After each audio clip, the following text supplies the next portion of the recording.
அடிக்கிற வெயிலுக்கு சூப்பராக சில்லுன்னு குல்ஃபி சாப்பிடலாமா? எப்படி பண்ணுறதுன்னு பார்த்துடலாம். அடிகனமான பாத்திரத்தில் 1/2 litre milk full cream milk எடுத்துக்கோங்க. அது நல்லா கொதி வரணும். 1/2 லிட்டர் வந்து 300 ml வற்றணும். அதுக்கப்புறமா மிக்ஸி ஜாரில் பார்த்தீங்கன்னா சுகரு, ஏலக்காய், கேஷ்யூ, பாதாம், அப்புறம் வந்து பிஸ்தா இதெல்லாமே நீங்கள் பவுடர் பண்ணி வச்சுக்கோங்க.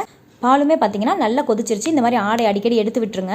நெக்ஸ்ட் நம்ம பவுடர் பண்ணியிருக்கதையுமே ஆட் பண்ணி அதையும் ஒரு 5 to 7 minutes கொதிக்க விட்டுருங்க. இது நல்லா கொதிச்சதுக்கப்புறமா கஸ்டர்ட் பவுடர் 1 டேபிள் ஸ்பூன் மில்கே ஆட் பண்ணிக்கோங்க. தனியாக மிக்ஸ் பண்ணிவிட்டு அதுக்கப்புறமா கொதிக்கிற பாலோட சேர்த்திங்கன்னா அது ஒரு 2-3 மினிட்ஸ்லேயே வந்து நல்லா வந்து கெட்டி ஆயிரும். அதுக்கப்புறம் நீங்கள் வேணும்னா நட்ஸ் எல்லாம் ஆட் பண்ணணும்னு நினச்சிங்கன்னா அதை ஆட் பண்ணிக்கலாம். அது கூல் டவுன் ஆனதுக்கப்புறமா நீங்கள் மோல்டில் ஊற்றி இன்றைக்கி நைட்டு பண்ணிங்கன்னா ஒரு 8 hours வந்து நல்ல ஒரு ஃப்ரீசரில் வச்சு சாப்பிட்டிங்கன்னா சூப்பராக இருக்கும். இந்த சம்மருக்கு நம்ம வெயிலில் போய் கஷ்டப்பட்டு ஐஸ்கிரீம்லாம் வாங்க வேணாம். வீட்லேயே செஞ்சு ஃபேமிலியோட குழந்தைங்களோட என்ஜாய் பண்ணி சாப்பிடலாம்.